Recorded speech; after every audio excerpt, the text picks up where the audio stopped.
Hello किसान भाइयों, मैं हूं आपका मछली वाला भैया उन्मेष टहरिया, फिशरीज ग्रेजुएट एंटरप्रेन्योर, और आप देख रहे हैं ऑस्कर फिशरीज। किसान भाइयों, अगर आप मुझसे पूछें कि सबसे सस्ती मछली पालन करने की कौन सी विधि है और वो कौन सी मछलियां हैं जिसको हम लोग बहुत ही कम खर्च में पालन कर सकते हैं, तो वो है आपकी इंडियन मेजर कार्प, जिसमें आती है आपका कतला, रोहू, मृगल, और दूसरा आता है आपका एक्सोटिक कार्प, जिसमें आता है आपका सिल्वर कार्प, ग्रास कार्प और कॉमन कार्प। तो आज की इस वीडियो में हम लोग बात करने वाले हैं दोस्तों, आपके इंडियन मेजर कार्प और एक्सोटिक कार्प को आप किस प्रकार से साइंटिफिक तरीके से उसका पालन कर सकते हैं, साथ ही साथ उसको क्या खिलाना है, कितने मछली आप अपने पर एकड़ तालाब में स्टॉक कर सकते हैं, साथ ही साथ कितने दिनों में ये मछली तैयार हो जाती है, उसके बारे में भी डिस्कस करते हैं। देखिए, आईएमसी मछली में सबसे ज़्यादा फास्ट ग्रोथ करती है वो है आपकी कतला मछली। कतला मछली साल में मैक्सिमम 1.5 किलो साइज तक पहुंच सकती है। वहीं सबसे कम ग्रोथ करती है आपकी रोहू मछली, जो आपकी साल में 700 ग्राम तक ही बढ़ पाती है। दूसरा, अगर बात करें आपके एक्सोटिक कार्प में, तो सबसे ज़्यादा ग्रोथ करती है आपका ग्रास कार्प मछली। ग्रास कार्प साल में 1.5 से 2 किलो साइज तक हो सकती है।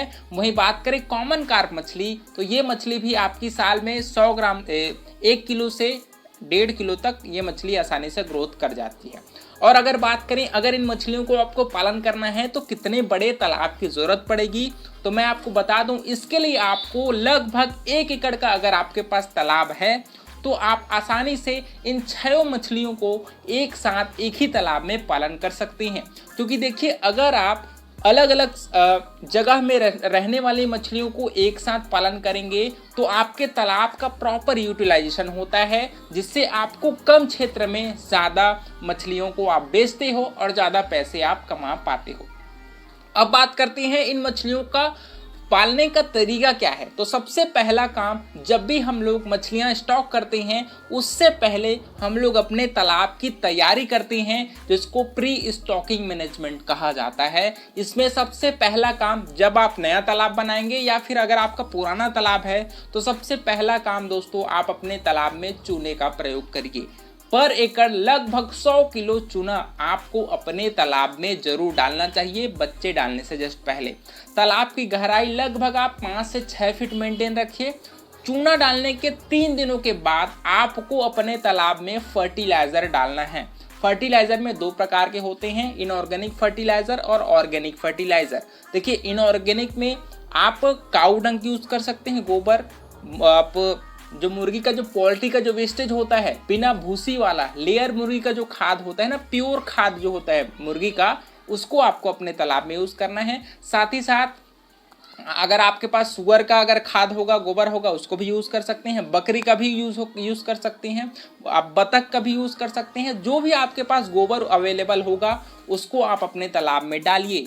वहीं अपर इनऑर्गेनिक फर्टिलाइजर में आपका आता है दोस्तों DAP, यूरिया और सिंगल सुपर फास्फेट। इन तीनों को आप अपने तालाब में डाल सकते हैं। डोज की बात करें, अगर आप गोबर का प्रयोग करते हैं, गाय की गोबर का, तो पर एकड़ आप लगभग 800 किलो आप उसमें गोबर डालिए, ठीक है। 10 किलो आप उसमें राइस ब्रांड डालिए, 5 किलो खली डालिए, ठीक है, 5 किलो DAP, 5 किलो यूरिया, और इसमें 250 ग्राम ईस्ट का जो पाउडर आता है वो डालिए, और 5 किलो मोलासेस डालिए। अगर उस चाहेंगे तो आप उसके जगह प्रोबायोटिक भी डाल सकते हैं। अपना जो घोल तैयार करेंगे फर्टिलाइजर, उसमें इन 5-6 चीज़ों को आपको डालना है, जिस अमाउंट में मैंने बताया है। डालने के बाद आपको उसमें पानी डाल करके उस घोल को लगभग 2 दिनों तक सड़ाना है। सड़ाने के बाद उस घोल को आप अपने तालाब में अच्छे से छिड़काई करा दीजिए। छिड़काई कराने के 3 दिनों के बाद ही आपका पानी का कलर दोस्तों हरा कलर का होना शुरू हो जाएगा। इसका मतलब ये है कि आप अपने तालाब में अब मछलियों को छोड़ सकते हैं। आपको कितना मछली छोड़ना है, इस पर आपको बहुत ही सतर्क रूप से ध्यान देना पड़ेगा, क्योंकि अगर आप मल्टी लेयर फार्मिंग करते हैं तो आपको मछलियों को कितना संख्या में छोड़ना है और किस मछली को कितनी संख्या में छोड़ना है, इसको मैं आपको अच्छे से बताता हूँ। देखिए, पर एकड़ अगर आप आईएमसी मछली या फिर एक्सोटिक कार्प को एक साथ भी पालन करते हैं तो पर एकड़ आप मैक्सिमम 5000 फिंगरलिंग साइज की 3 इंची बच्चे डाल रहे हैं तो 5000 डाल सकते हैं। अगर आप उससे बड़ा मछली 4 इंची, 5 इंची, 6 इंची तक डाल रहे हैं तो आप 4000 तक डालिए। अगर 50 से 100 ग्राम तक के बीच में बच्चा हो तो आपको मैं यही सलाह दूंगा कि आप 3500 बच्चे ही पर एकड़ में आप डालिए, अगर आप एडवांस साइज के बच्चे अपने तालाब में छोड़ रहे हैं तब।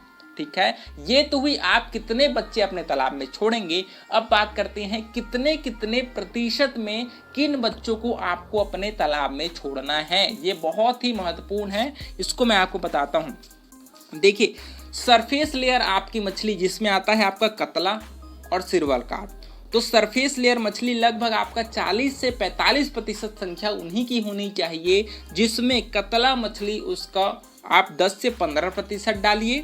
सिल्वर कार्प मछली को आप 30 से 35% डाल सकते हैं। लेकिन यहाँ पर आप एक चीज़ और ध्यान दीजिएगा, अगर आपके साइड कतला मछली ज़्यादा बिकता है तो आप उसकी संख्या को ज़्यादा रखिए, 30 से 35% कतला मछली रखिए और 10 से 15% सिल्वर कार्प मछली रखिए। मतलब आपके साइड जो मछली का ज़्यादा प्राइस आपको मिलता है उस मछली की संख्या आपको ज़्यादा रखनी है। ठीक है, दूसरा आता है आपका कॉलम फीडर, जिसमें आता है रोहू मछली। रोहू मछली 20 से 25% आप रख सकते हैं। लेकिन अगर रोहू मछली आपके पास कम बिकता होगा तो उसकी संख्या आप घटा सकते हैं, लेकिन आप 20% तक मिनिमम आप रोहू मछली अपने तालाब में ज़रूर डालिए। साथ ही साथ जो बॉटम फीडर है, बॉटम फीडर को आपको 30 से 40% रखना है। और इसमें आपका मृगल है, मृगल जिसको नैनी बोलते हैं दोस्तों, वो आपका 15 से 20% होना चाहिए। और कॉमन कार्प है, कॉमन कार्प या फिर उसकी जगह आप अमूर कार्प बच्चे भी अपने तालाब में छोड़ सकती हैं, उसका प्रतिशत लगभग 15 से 20% के बीच होनी चाहिए। वही बात करें ग्रास कार्प, देखिए ग्रास कार्प मछली को हम लोग कॉलम फीडर भी बोलते हैं, क्योंकि अपन यही बात करते हैं कि आपका जो ग्रास कार्प है वो तालाब के बीच में रहती है। लेकिन जहाँ पर घास फूस ग्रास कार्प को दिखाई दिया तो वो मछली किनारे में आकर के उस घास फूस को खाने लगती है। तो यहाँ पर आप ग्रास कार्प को, अगर आपके तालाब में बहुत ज़्यादा संख्या में घास फूस खरपतवार होगा तो आप इसको 30 से 40% की संख्या बढ़ा सकते हैं। और अगर नॉर्मल आपका तालाब है, साफ सुथरा तालाब है, तो आप उसमें 5 से 10% ग्रास कार्प है उसको आप स्टॉक करिए। तो इस प्रकार से मैंने 6 मछलियों को किन किन प्रतिशत में आपको स्टॉक करना चाहिए इसके बारे में मैंने आपको बता दिया है। अब बात करते हैं दोस्तों इन मछलियों को क्या क्या खिलाएं। देखिए, खिलाने के लिए मैं सबसे सिंपल 2 आपको चीज़ें बताऊंगा। सबसे पहला आपके पास खली होना चाहिए। ये खली में आप या तो सरसों की खली हो सकती है, सोयाबीन की खली हो सकती है, ठीक है, आपके जो कॉटन सीड होता है उसका यूज़ कर सकते हैं, उसका जो खली होता है उसको यूज़ कर सकते हैं आप। उसकी जगह जो मूंगफली की खली होती है उसका प्रयोग कर सकते हैं। तो ये 4-5 चीज़ें हैं, इस पर मैंने वीडियो भी बना कर रखा है, आप मेरे चैनल पर जाकर देख सकते हैं कि अगर आपके पास सरसों की खली नहीं है तो उसको कौन कौन चीज़ें और आप खिला सकते हैं, इस पर मैंने वीडियो बना कर रखा हुआ है, आप ज़रूर उसको देखिए। ठीक है, उसके बाद आता है अगर ब्रांड की बात करें तो सबसे अच्छा सोर्स है, अगर आप राइस ब्रांड यूज़ करिए। ठीक है, इसकी जगह आप चाहेंगे तो गेहूं का आटा भी यूज़ कर सकते हैं, अगर आप चाहेंगे तो उसकी जगह आप मक्के का जो डस्ट आता है उसका भी प्रयोग कर सकते हैं, मक्के का जो आटा आता है उसका भी आप प्रयोग कर सकते हैं। ठीक है, तो ये 5-6 चीज़ें मैंने आपको बता दी। इन दोनों में आपको स्टार्टिंग से ही मैं कोशिश करूँगा कि आप इसको 50-50 यूज़ करिए। 50% आपका खली का हो गया, 50% आपका ब्रांड का हो गया।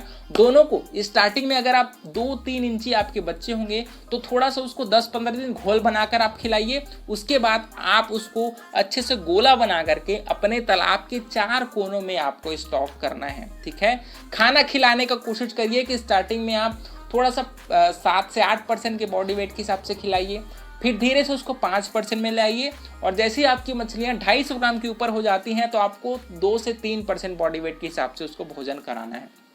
उसके बाद आपको मैं गारंटी दूंगा कि अगर इस हिसाब से आप मछलियों को खाना खिलाते हैं, जो मैंने चीज़ें बताई हैं उसके हिसाब से आप खाना खिलाएंगे तो आपकी मछली आसानी से 10 महीने में आपकी मछली तैयार हो जाएगी। बहुत जगह 8 महीने, बहुत जगह 6 महीने में भी मछलियां तैयार होती हैं। लेकिन अगर आपका तालाब जितना पुराना है, मछलियां आपकी उतनी अच्छे से तैयार होंगी, उतनी जल्दी तैयार होंगी।